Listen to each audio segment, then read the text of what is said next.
missed your stop because you didn't understand what the driver said? Or maybe you froze, trying to ask, "Does this bus go downtown?" Oh, Daniel, don't remind me. The last time I took a bus in Chicago, I said, "Take me to the next stop," and the driver thought I wanted a tour. Well, today it's not just about buses. It's about confidence and the tiny English moments that can make or break your day. Meet Kenji, an exchange student in New York. His first bus ride and one mistake could leave him miles away from home. So, will he ask the driver in time? Let's find out and learn the English you'll actually use when life doesn't wait for subtitles.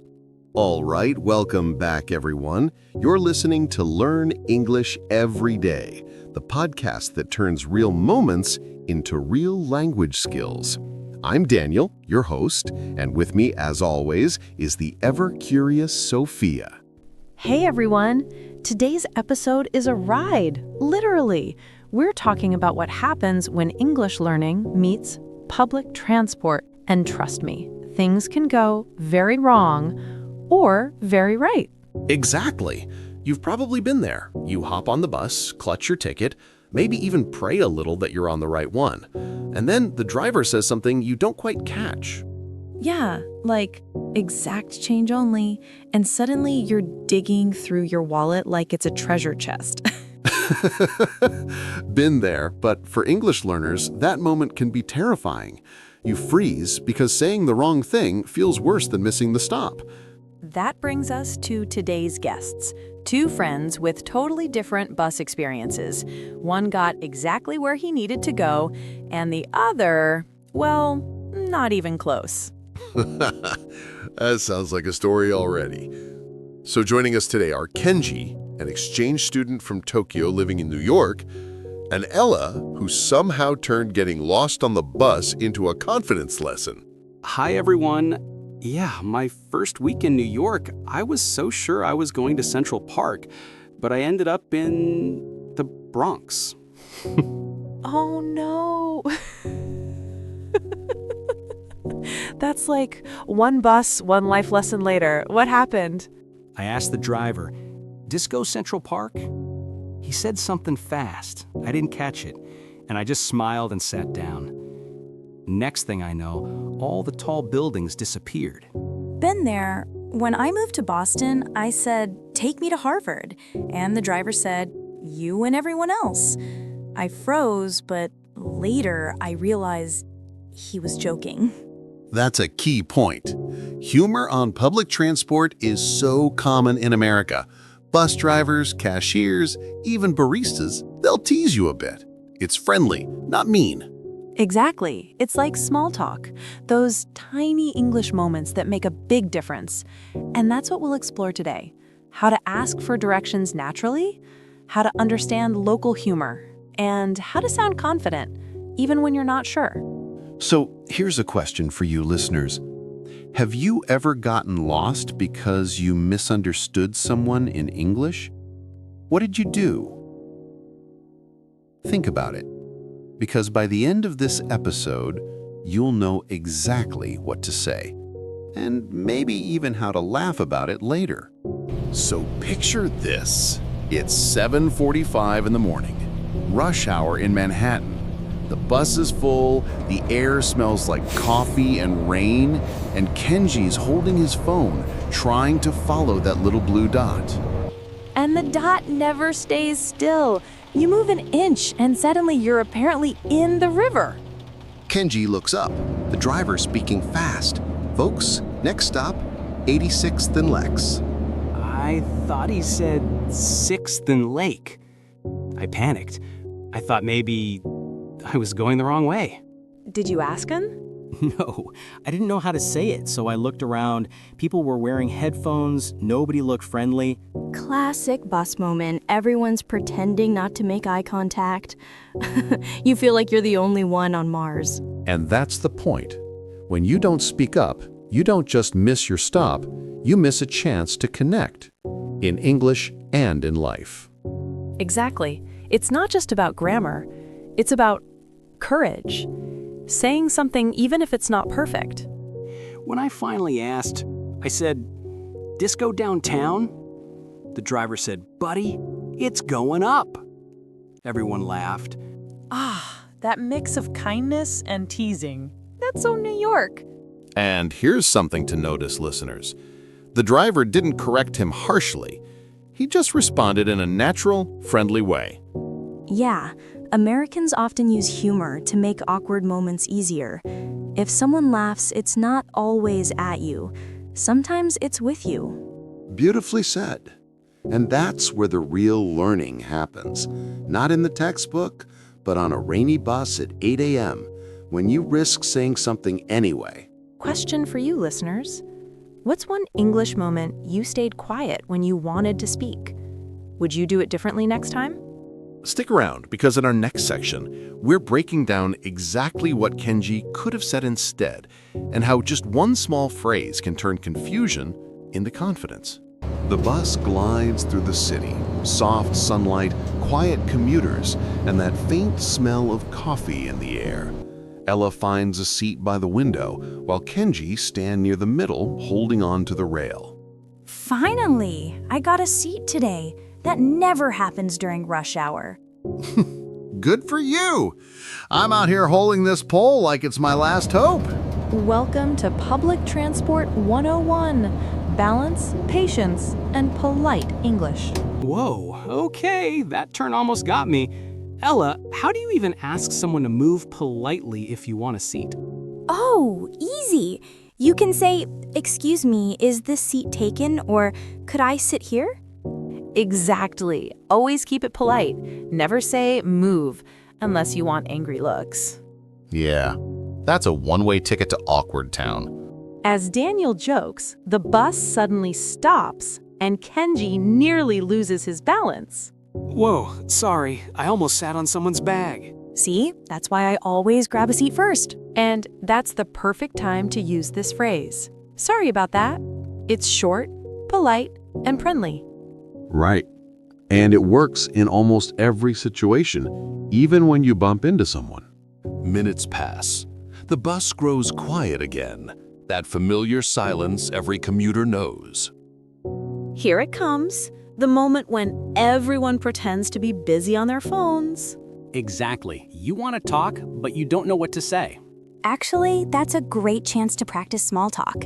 Try something like, "Nice weather today," or "Do you take this bus often?" Or when traffic's bad. The roads are packed today, right? In just a few minutes, they've practiced greetings, polite requests, and small talk, all in one short ride. But there's one part of every bus trip that still makes even advanced learners nervous. Oh yeah, asking for your stop. One wrong word, and you're 2 stops away from where you meant to be. Been there more times than I'd like to admit. The bus rolls deeper into the city, people getting on and off, the morning rush finding its rhythm. Kenji looks out the window, eyes darting between signs and the small digital display above the driver. Hey, how do you know when it's our stop? These street names all sound the same to me. Yeah, they're tricky. Sometimes the driver announces it, or you can check the screen. But if you're not sure, just ask. That's right. And here's the key phrase. Excuse me, does this bus stop at Market Street? It's polite and clear. Perfect example. You don't need fancy grammar, just confidence and a friendly tone.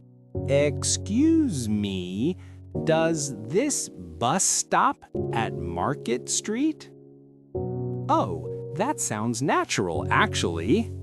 Yeah, just don't say, "You stop Market Street?" That'll confuse people. Exactly. One missing word can take you across town. And just as they're practicing, the bus slows down. Next stop, Market Street. Wait, was that our stop? I think it's Market Plaza, not Market Street. Uh-oh, plot twist. Which one is right? Every English learner's nightmare. 2 stops that sound almost the same. Should we get off or ask someone? Let's ask that woman. She looks kind. Excuse me, ma'am, is Market Plaza the same as Market Street? Oh no, dear. Market Plaza's the next one. Stay on. You're close. Thank you so much. That's it. One simple question. They saved themselves from a long walk and learned something powerful. Confidence in English often starts with the courage to ask. Never be afraid to speak up. Even if you're unsure, most people are happy to help. Exactly. English isn't about being perfect. It's about being understood. Well, that was close. Next time, I'm sitting near the driver. And I'm trusting Google Maps. Maybe. Next stop, coffee time. And that next stop, it's not just coffee, it's a whole new challenge. After their short bus adventure, the group steps off into a cozy city corner cafe, the kind where the smell of fresh coffee hits you before you even open the door. It's mid-morning, and they're ready for caffeine, and maybe another English challenge. Finally, I can't believe how nervous I got just asking for directions. Same. I almost thanked that woman twice out of panic. That's normal. The real test begins now. Ordering your coffee like a native. And that's when things get tricky, because ordering coffee in English, it's not just about caffeine. It's about confidence. Hi there. What can I get started for you? One coffee? Kenji, which one? Regular coffee? Sure. Do you mean drip, espresso, Americano, or latte? Yes. Welcome to the jungle of coffee English. This happens to almost every learner. In many countries, coffee just means coffee. But in English, it's a menu of decisions. Exactly. You have to choose the type, the size, the milk, and sometimes even the temperature. To help Kenji survive, Sofia steps up to model how it's done. Hi there. I'll have a medium latte with oat milk, please. Sure. Anything else? That's all, thanks. Smooth, short, polite, and confident. Okay, my turn. Watch and learn. Hi, I'll have, one medium Americano with milk. Hot or iced? Room temperature? Hot's good then. Coming right up. Room temperature coffee. That's a first. And just like that, a new phrase is born, the room temperature Americano. But jokes aside, Kenji's getting it right. He's speaking, trying, communicating, and that's the goal. For anyone listening, here are 3 useful cafe phrases you can steal right now. 1. Can I have a? 2. I'd like a, please. 3. Do you have? Great for checking options. Yeah, like, do you have almond milk? Exactly. And don't forget to add please and thank you. They go a long way. Coffee shops are more than caffeine stops. They're small English classrooms in disguise. Every time you order, you're practicing tone, politeness, and real-life conversation flow. Yeah, and the best part, nobody cares if you make a small mistake. Right, they just want your order and your money. So listeners, your turn. Say it out loud with us. Can I have a medium latte, please? Can I have a medium latte, please? Do you have soy milk? Beautiful. See? Now you sound like a regular. And as the group sips their drinks, something clicks. Learning English isn't just about words. It's about living them. Okay, Daniel, what's next after coffee? Oh, you'll love this one. It involves getting lost. Please don't tell me it's directions again. Even better, it's asking for help in English. The group leaves the cafe, refreshed, caffeinated, and full of confidence. But as soon as the door closes behind them, something feels off. The street signs look unfamiliar. The corner store's name isn't one they recognize. And then it hits them. They're lost.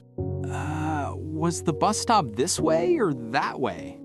I could have sworn it was near that bookstore. Wait, was that yesterday? Oh no. Here we go, the classic lost in the city moment. Yep, it's all fun and games until you realize Google Maps is at 3% battery. Oh, no, that's literally me right now. Wait, seriously? You didn't charge your phone? I was busy learning English, okay? Now that's dedication. But let's see how your English saves you this time. Lost or not, it's the perfect chance to practice one of the most useful skills in any language, asking for directions. Right. I remember how awkward that can be. Like, you don't want to sound rude, but you also don't want to confuse the person. Exactly. It's all about being polite and clear. Let's walk through some ways to ask for help without sounding too direct. Here are a few phrases that work in almost any city. 1. Excuse me, could you tell me how to get to... Excuse me, could you tell me how to get to... Oh yeah, that sounds really natural. 2. Is this the right way to... That one's my favorite. Simple and polite. And 3, I think I'm lost. Can you help me? Honest, humble, and friendly. All right, Kenji, you're up. Pretend I'm a local. Excuse me, could you tell me how to get to the train station? Sure, just go straight, take the first right, and it'll be on your left. That actually sounded perfect. Yeah! Confident tone, eye contact, and clear pronunciation. Nailed it. But here's the twist. Sometimes you'll ask for help and still get confused. Oh yeah, like when they give directions too fast. That's when you can say, sorry, could you repeat that? Or, do you mean left or right? Or, my favorite, I'm not from around here. It always gets you a smile. And that's a great tip. Being honest builds connection. They finally reach the corner. The bus stop appears in the distance, just beyond the crosswalk. They're not lost anymore. But the moment taught them something deeper. Language isn't just grammar or vocabulary. It's connection, courage, and community. You know what I love about this? Every time we get lost, we discover something new about the city and ourselves. Exactly. Sometimes the best part of the journey isn't where you end up. It's who you talk to on the way. Deep quote of the day. We should put that on a t-shirt. And as they step on to the next bus, they carry more than new phrases. They carry confidence. Because sometimes getting lost is how you truly find your English voice. After finding the bus stop, the group settles in for the ride. The city hums outside the window, and the conversation shifts from being lost to finding fluency. All right, everyone, let's break down today's adventure. We learned how to ask for directions, but what if you want to sound even more natural, like a native speaker? Good question. And here's the secret. It's not just about the words you say, but how you say them. You mean like tone or rhythm? Exactly. English has this musical quality. For example, listen to the difference. Can you tell me how to get to the station versus can you tell me how to get to the station? So it's not wrong, it's just more relaxed. Right. The second version sounds casual and native, something you'd hear from locals chatting on the street. English speakers often link words together. Instead of do you want to, you'll hear do you wanna? Or I'm going to becomes I'm gonna. I'm gonna catch the bus. Oh, wow, that feels smoother. Do you want to grab coffee later? Okay, I get it now. It's like talking with flow, not stopping every word. Exactly. Think rhythm, not perfection. You're speaking with the language, not against it. And here's something cultural. In English-speaking countries, especially in the US, people often value tone over grammar. So even if your grammar isn't perfect, if you sound confident and friendly, you'll still connect. Yeah, like earlier when I asked for directions, I didn't say it perfectly, but the person still smiled and helped me. Same. I used to stress over grammar, but now I see communication matters more than perfection. That's the real fluency mindset. It's not just speaking correctly, it's speaking comfortably. So here's a challenge for our listeners. Next time you speak English, try relaxing your tone. Smile, use your hands, let your message flow naturally. And if you get lost, whether it's in a city or in conversation, remember, every mistake is a chance to discover something new. Like how we discovered that my phone battery anxiety is real. And that asking for help can actually be fun. And that's what makes learning English an adventure. It's not just about words. It's about people, courage, and connection. From the streets of the city to the heart of conversation. And that's it for today's ride. We've laughed, learned, and picked up a few phrases that'll make your next trip a little smoother. Exactly. And that's just a glimpse of what's ahead. Each episode, we dive deeper into real-life English, the kind you hear, speak, and live every single day. Yeah, and trust me, next time's story might just surprise you. So, don't miss it. If you liked this episode, hit subscribe, tap that bell icon so you don't miss our next story, and share it with a friend who's learning English too. Because learning together makes it easier and way more fun. Until next time, keep listening, keep speaking, and keep improving.